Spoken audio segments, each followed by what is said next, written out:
Hello viewer, welcome back to our channel maths zone with PP. मैं संजीव कुमार आज आपको class 12 की इको की चैप्टर 9 जो न्यून मांग एवं अधिमांग की समस्याएं हैं उसकी पार्ट 2 की जानकारी मैं देता हूं। पार्ट 1 की लिंक आपको डिस्क्रिप्शन में मिल जाएगी, वहां जाकर के आप सारी जानकारी ले सकते हैं। तो आइए स्टार्ट होते हैं अब। हाँ, तो आइए आज मैं आपको चैप्टर 9 की पार्ट 2 में इस पॉइंट से लेकर चलता हूँ जो लाभों की हानि यानी लॉस ऑफ प्रॉफिट्स है। तो आइए इसकी डिटेल जानकारी ले। तो इसमें पहली पॉइंट है कि एडी की न्यूनता के कारण लाभों की हानि होती है। यह इसलिए होता है क्योंकि पहला होता है उत्पादन अपने स्टॉक को समाप्त करने में सक्षम नहीं होते, तथा पहला होता है उत्पादक अपने स्टॉक को समाप्त करने में सक्षम नहीं होते, तथा दूसरा होता है अवांछित स्टॉक के कारण कीमतों में गिरावट यानी प्राइस क्रैश आती है। अब हम संक्षेप में देखते हैं तो मांग की न्यूनता व्यवसायिक आशंकाओं को हानि पहुंचाती है। निम्न व्यवसायिक आशंसाएं यानी मंदड़िया जिसे बेरिश बोलते हैं, व्यवसायिक आशंसाओं के कारण निम्न निवेश और आय एवं रोजगार का निम्न स्तर उत्पन्न होता है। आर्थिक गतिविधियों का संपूर्ण स्तर कम हो जाता है और अर्थव्यवस्था निम्न अस्थिर संतुलन जाल यानी लो लेवल इक्विलिब्रियम ट्रैप में फंस जाती है, जहां निम्न मांग के कारण निम्न आय और निम्न आय के कारण निम्न मांग होती है। तो ये थी हमारी लाभों की हानि। अब हम अगला पॉइंट जो हमारी अधिमांग की समस्या यानी प्रॉब्लम ऑफ एक्सेस डिमांड है, तो आइए इसकी डिटेल जानकारी प्राप्त करते हैं। तो इसमें पहला पॉइंट है अधिमांग की अवधारणा यानी कंसेप्ट ऑफ एक्सेस डिमांड। तो अधिमांग का अर्थ है समग्र मांग, एडी की अधिकता। मांग को अधिक एक्सेस तब कहा जाता है जब यह संसाधनों के पूर्ण उपयोग के लिए आवश्यक मांग से अधिक होती, यानी केंद्र के अनुसार समग्र मांग एडी तब अधिक होती है जब अर्थव्यवस्था में पूर्ण रोजगार के अनुरूप समग्र पूर्ति से अधिक होती है। अधिमांग यानी एक्सेस डिमांड बराबर AD is greater than AS यानी अर्थव्यवस्था में पूर्ण रोजगार के अनुरूप, तथा एडी अपने पूर्ण रोजगार स्तर को पार कर लेती है। तो ये थी अधिमांग कब होती है। अब हम अगला पॉइंट जो कि हमारी अधिमांग की माप है, इसका रेखा चित्रीय उदाहरण देखते हैं जिसे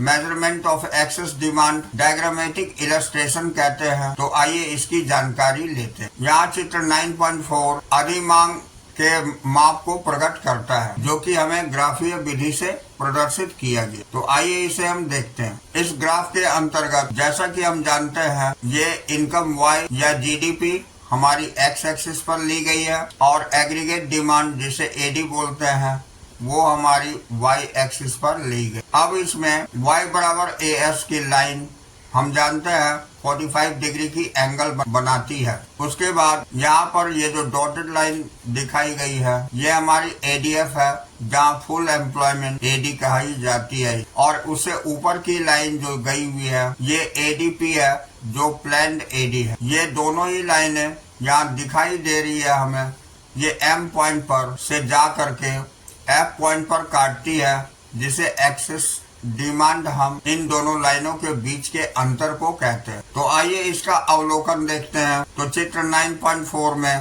पहली बात है एडीएफ रेखा अर्थव्यवस्था में पूर्ण रोजगार के लिए एडी के आवश्यक स्तर को प्रकट करती है। दूसरी पॉइंट एडीपी रेखा नियोजित एडी को प्रकट करती है जो पूर्ण रोजगार एडी की तुलना में अधिक है। अब तीसरी एडीपी और एडीएफ के बीच का ऊर्ध्वाधर अंतर यानी ईएफ है एडीपी माइनस एडीएफ, यही अधिमांग यानी एक्सेस डिमांड को प्रदर्शित करता है जो कि हमें यहाँ दिखाई गई। ये ईएफ ये हमारी एक्सेस डिमांड। तो आइए ये ग्राफिकल रिप्रेजेंटेशन होने के बाद अब हम नेक्स्ट पॉइंट अधिसमग्र मांग एडी के कारण यानी कॉजेस ऑफ एक्सेस एडी देखते हैं। तो यहाँ अधिमांग के कारण न्यून मांगों के कारणों से विपरीत है। संक्षेप में एक दो क्षेत्रीय बंद अर्थव्यवस्था में अधिमांग के दो मुख्य कारण हैं। पहला कारण है निजी उपभोग व्यय में वृद्धि जिसे सी बोलते हैं।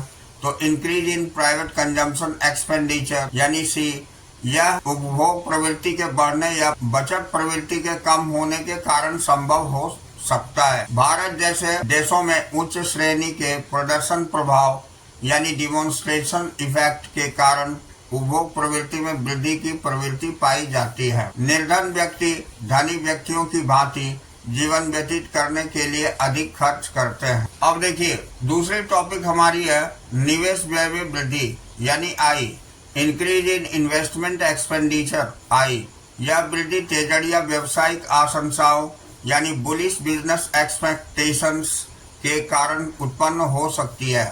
व्यवसायिक आशंसाएं तेजड़िया यानी बुलिश होती है जब उत्पादकों को अपने निवेश पर उच्च प्रतिफल की आशंसा होती है, यानी व्यावसायिक आशंसाएं मंदड़िया बेरिश होती है जब उत्पादकों को अपने निवेश पर उच्च प्रतिफल की आशंसा नहीं होती है। अब एक खुली अर्थव्यवस्था में जहां सरकार कार्य करती है वहां अधिक समग्र मांग के अन्य कारण निम्नलिखित है। इसमें पहला कारण हो जाता है ये सरकारी व्यय में वृद्धि यानी जी, इंक्रीज इन गवर्नमेंट एक्सपेंडिचर जी।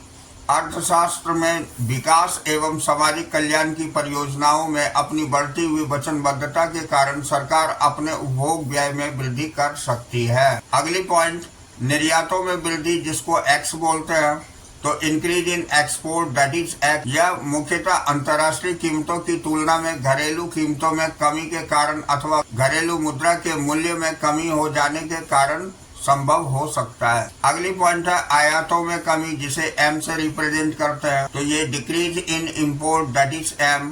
तो आयातों में कमी घरेलू कीमतों की तुलना में अंतर्राष्ट्रीय कीमतों में अधिक होने के कारण संभव हो सकती है। अगला पॉइंट है कर दरों में कटौती या ए कट इन टैक्स रेट्स।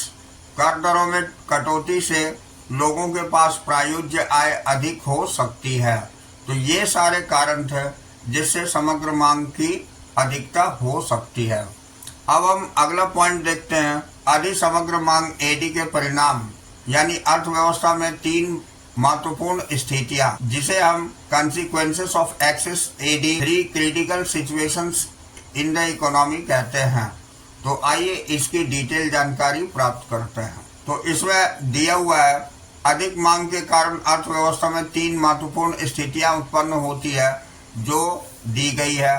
पहला पॉइंट है स्फटिक अंतराल जिसे हम इन्फ्लेटरी गैप बोलते हैं। तो यहाँ देखिए पहली पॉइंट इसमें अधिक मांग के कारण अर्थव्यवस्था में स्फटिक अंतराल यानी इन्फ्लेशनरी गैप उत्पन्न होता है और अधिक मांग की स्थिति में उत्पादन की स्तर में वृद्धि नहीं होती। वास्तव में इसमें वृद्धि नहीं हो सकती क्योंकि कारकों का पूर्ण उपयोग पहले से ही किया जा चुका है। यह तकनीक को स्थिर मान लिया गया है। अब नेक्स्ट पॉइंट पूर्ण रोजगार के अनुरूप उत्पादन स्तर स्थिर रहता है। दूसरी ओर अधिक मांग वर्तमान संसाधनों पर मांग के दबाव को सृजित करता है। नेक्स्ट पॉइंट हम देखेंगे तदनुसार उत्पादन की लागत में वृद्धि की प्रवृत्ति पाई जाती है जिसके कारण अर्थव्यवस्था में सामान्य कीमत स्तर में वृद्धि होती है। केंज ने इस स्थिति की अर्थव्यवस्था में स्फटिक अंतराल के रूप में पहचान की है।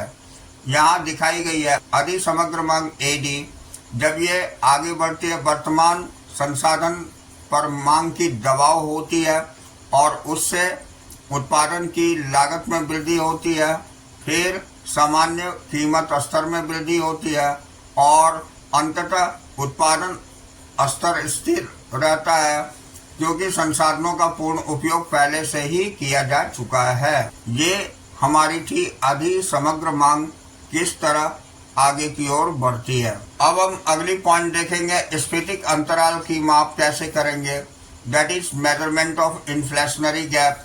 तो यहाँ इसके अंतर्गत बताया गया है कि स्फटिक अंतराल को अधिक मांग यानी एक्सेस डिमांड के रूप में मापा जाता है। हम कह सकते हैं कि स्फटिक अंतराल बराबर होती है अधिक मांग या अधिक समग्र मांग जिसे एडी से रिप्रेजेंट करते हैं। तो यहाँ देखिए यह दिया हुआ है कि स्फटिक अंतराल को पूर्ण रोजगार स्तर से आगे की नियोजित समग्र मांग तथा पूर्ण रोजगार के अनुरूप समग्र मांग के बीच अंतर द्वारा मापा जाता है। यानी हम कह सकते हैं inflationary gap is measured as the difference between the planned AD with the beyond full employment level and AD that corresponds to full employment। अब हम चित्र 9.5 इस स्थिति की व्याख्या करती है, जो कि ग्राफिकल रिप्रेजेंटेशन नीचे दी गई है।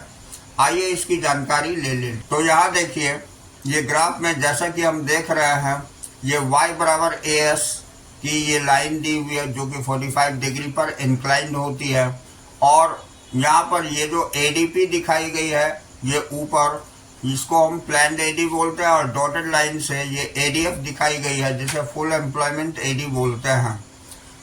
इन दोनों के बीच में जो गैप होती है M पॉइंट से, ये EF गैप है, जिसे एक्सेस डिमांड बराबर इन्फ्लेशनरी गैप बोलते हैं, ये दिखाई गई है। तो ये स्फटिक अंतराल की माप हम इस तरह कर सकते। अवलोकन में यहाँ आपको यही दिखाई गई है, स्फटिक अंतराल बराबर अधिमांग होती है, यानी EF यहाँ रिप्रेजेंट करती है। अब आइए, अब हम अगली पॉइंट, जिसे स्थिर GDP यानी स्टैटिक GDP कहते हैं, तो इसके बारे में जानकारी प्राप्त कर लेते हैं। तो इसमें फर्स्ट पॉइंट है, बेशक AD का स्तर अपने पूर्ण रोजगार स्तर से अधिक हो जाता है, तो भी GDP के स्तर में वृद्धि नहीं होती है, वह स्थिर रहता है।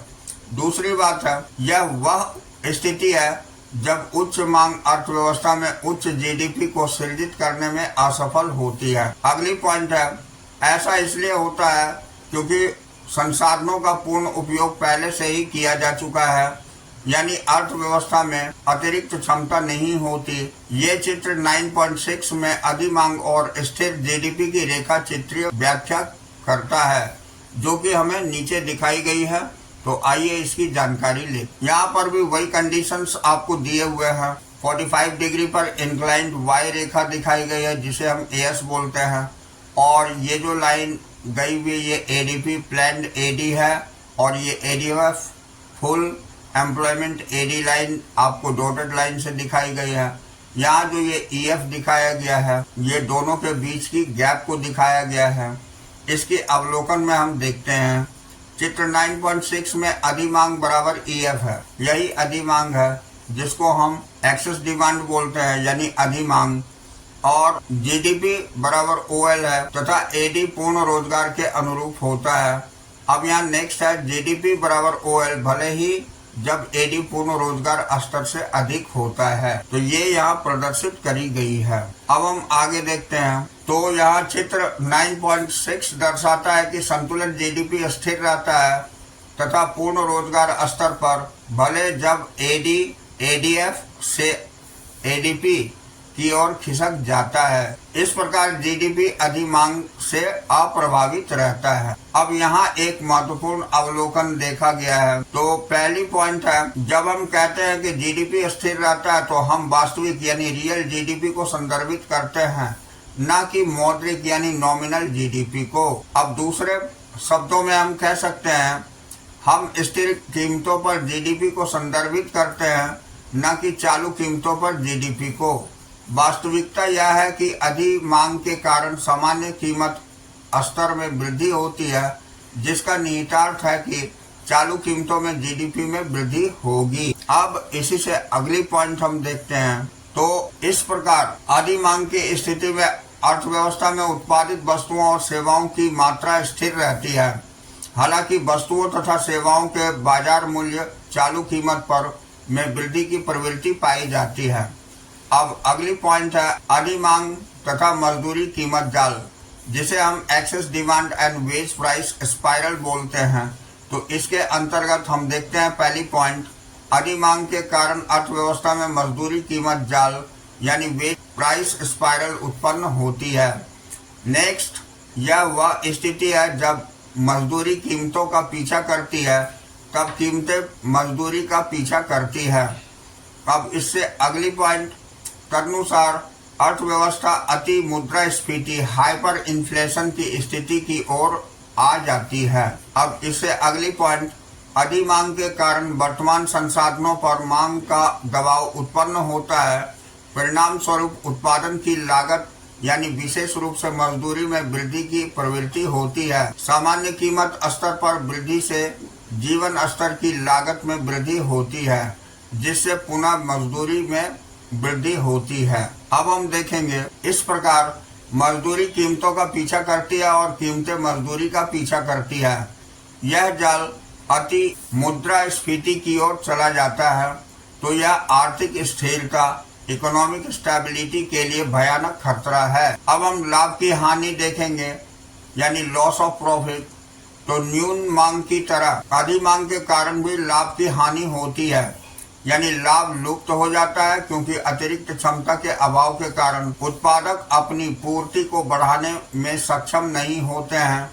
अन्य शब्दों में अर्थव्यवस्था में बिना पूरी की गई मांग यानी अनफुलफिल्ड डिमांड के कारण लाभ समाप्त हो जाते हैं। अब हम इसे संक्षेप में कह सकते हैं कि अधिमांग सदाचारी यानी वर्चुअस नहीं अपितु दोषपूर्ण यानी विशियस है। यह अर्थव्यवस्था की स्फीतिकारी जाल सृजित करती है, यानी जीडीपी में किसी वृद्धि से रहित अत्यधिक एडी वर्तमान संसाधनों पर मांग का दबाव सृजित करती है। अब देखिए अगली पॉइंट हम देखते हैं।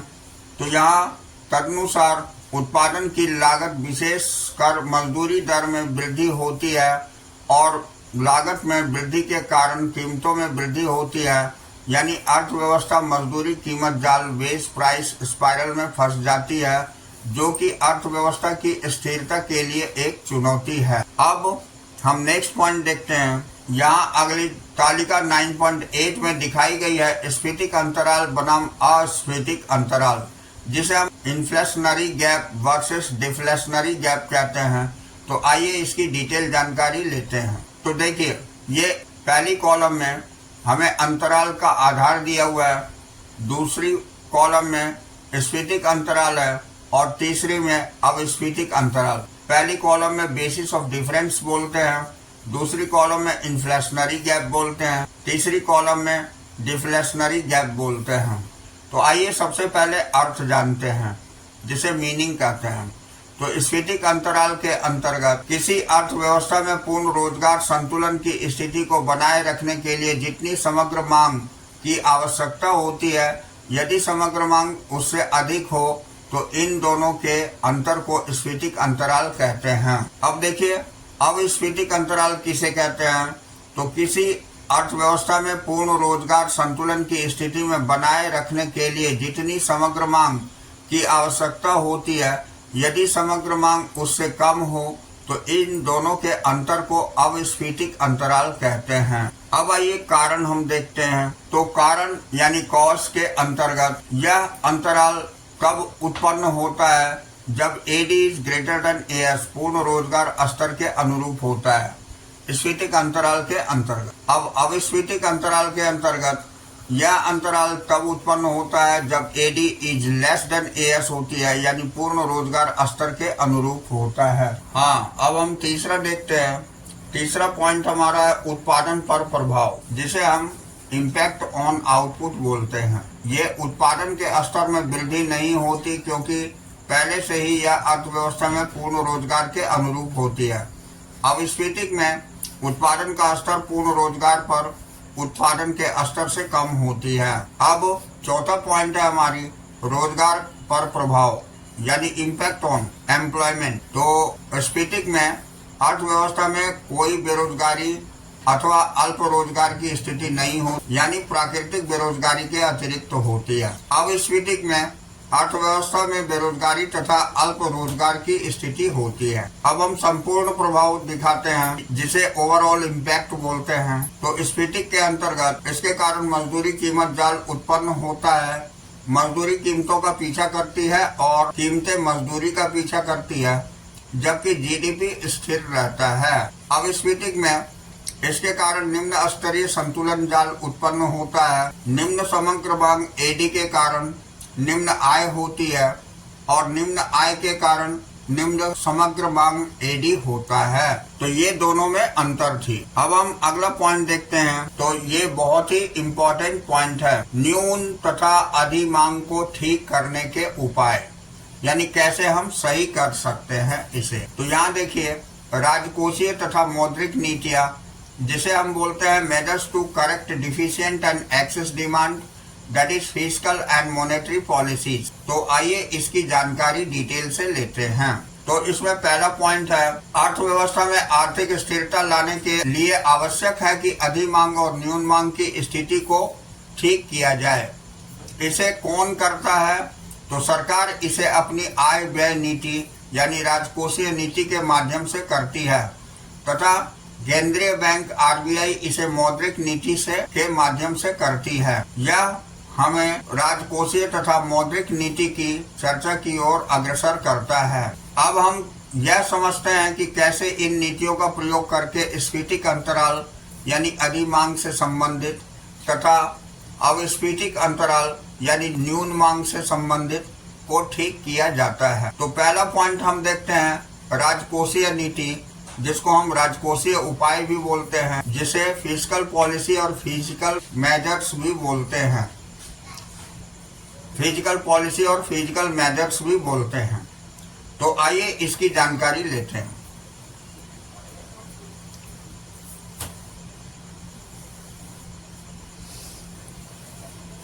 तो इसमें फर्स्ट पॉइंट दिया हुआ है कि राजकोषीय नीति से अभिप्राय सरकार की आय और व्यय नीति से है। इसे सरकार की बजट नीति या बजट संबंधी नीति भी कहा जाता है।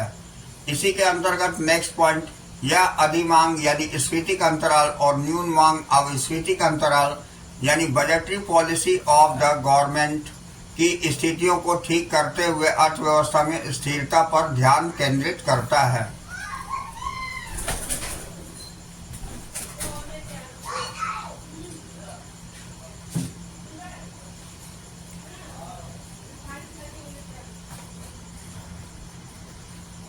तो अब हम राजकोषीय नीति के घटक और इनके प्रयोग करने की विधि देखते हैं, जिसे हम components of physical policy and the way these are used. तो आइए इसकी डिटेल जानकारी लेते हैं। तो राजकोषीय नीति के प्रमुख घटक निम्नलिखित हैं।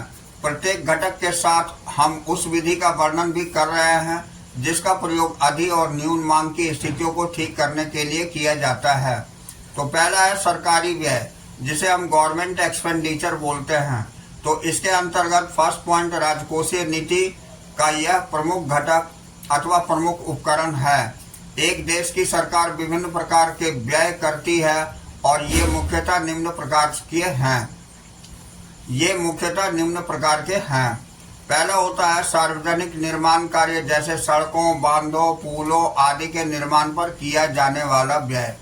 दूसरा होता है शिक्षा और सार्वजनिक कल्याण के कार्यों पर किया जाने वाला व्यय। तीसरा होता है देश की सुरक्षा तथा कानून एवं व्यवस्था आदि पर किया जाने वाला व्यय। चौथा होता है उत्पादकों को उत्पादन बढ़ाने के लिए दी जाने वाली विभिन्न प्रकार की आर्थिक सहायता यानी सब्सिडीज पर किया जाने वाला व्यय।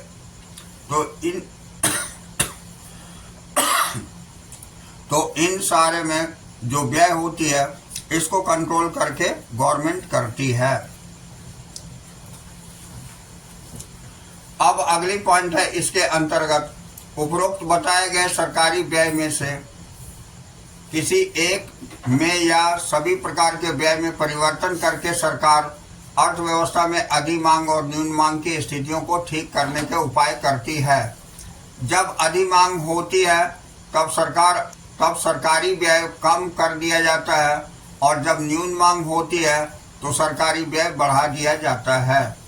नेक्स्ट पॉइंट, सरकारी व्यय में वृद्धि अर्थव्यवस्था में आय के चक्रीय प्रवाह में समावेश यानी इंजेक्शन की भूमिका निभाती है। यह तब होता है जब अविस्फीतिक डिफ्लेशन से निपटने के लिए तरलता में वृद्धि करना आवश्यक होता है। अब नेक्स्ट पॉइंट, इसी भांति सरकार व्यय में कमी अर्थव्यवस्था में आय के चक्रीय प्रवाह से वापसी यानी विड्रॉल की भूमिका निभाता है। यह तब होता है जब मुद्रास्फीति इन्फ्लेशन से निपटने के लिए तरलता को कम करने की आवश्यकता होती है। अब अगली टॉपिक है हमारी कर, जिसे हम टैक्सेस बोलते हैं। तो इसके अंतर्गत फर्स्ट पॉइंट, कर एक आवश्यक भुगतान है जो परिवारों और गृहस्थों द्वारा सरकार को दिया जाता है। नेक्स्ट पॉइंट, परिवारों और गृहस्थों पर कर भार को बढ़ाकर सरकार उसकी प्रायोज्य आय या उपभोग योग्य आय डिस्पोजेबल इनकम को कम करती है। तदनुसार समग्र मांग यदि कम हो जाएगी या अधिमांग प्रतिबंधित यानी मैनेज्ड हो जाएगी। अब दूसरी पॉइंट हम देखते हैं। तो दूसरी ओर कर भार को कम करके सरकार परिवारों गृहस्थों की प्रायोज्य आय को बढ़ाती है। तदनुसार समग्र मांग एडी बढ़ जाएगी या न्यून मांग प्रतिबंधित यानी मैनेज्ड हो जाएगी। अब नेक्स्ट पॉइंट है सार्वजनिक उधार या सार्वजनिक ऋण, जिसे हम पब्लिक बोरोइंग या पब्लिक डेट बोलते हैं। तो आइए इसकी जानकारी लेते हैं। तो इसमें फर्स्ट पॉइंट, जनता से उधार लेकर सरकार सार्वजनिक ऋण का निर्माण करती है। न्यून मांग की स्थिति में जब समग्र मांग को बढ़ाने की आवश्यकता होती है, सरकार जनता को उधार लेना कम कर देती है ताकि लोगों के पास अधिक तरलता या नगद कैश शेष बच जाए और समग्र मांग ऊंचा बना रहे। अब नेक्स्ट पॉइंट, इसके विपरीत अधिमांग की स्थिति में जब समग्र मांग को घटाने की आवश्यकता होती है तो ब्याज की आकर्षक दर प्रदान करके सरकार सार्वजनिक ऋण को बढ़ा देती है। इससे लोगों के पास तरलता या नगद राशि कम हो जाती है। इसके अनुसार समग्र व्यय भी कम हो जाता है और अधिमांग प्रबंधित हो जाती है। अब अगली पॉइंट हम देखते हैं। अगली पॉइंट है हमारी आरबीआई यानी केंद्रीय बैंक से उधार, जिसे हम borrowing from RBI the central bank बोलते हैं। तो इसकी जानकारी लेते हैं। तो इसमें पहला पॉइंट है सरकार द्वारा आरबीआई के उधार लेना राजकोषीय नीति का एक अन्य घटक है। अब स्फीतिक अंतराल को समाप्त करने के लिए अधिक उधार लिया जाता है तथा स्फीतिक अंतराल को समाप्त करने के लिए उधार की मात्रा को कम कर दिया जाता है। अधिक उधार के कारण अर्थव्यवस्था में अधिक तरलता आती है, जो अविस्फीतिक अंतराल यानी न्यून मांग की स्थिति को ठीक करने के लिए आवश्यक है। दूसरी पॉइंट है जब उधार को कम कर दिया जाता है तो अर्थव्यवस्था में तरलता की मात्रा की भी कम हो जाती है, जो अर्थव्यवस्था में स्फीतिक अंतराल यानी अधिमांग की स्थिति को ठीक रखने में के लिए वांछित है। तो इस प्रकार आज की क्लास मैं यहीं ओवर करता हूँ। अगले दिन फिर अगले टॉपिक से इसी चैप्टर की लेकर चलेंगे।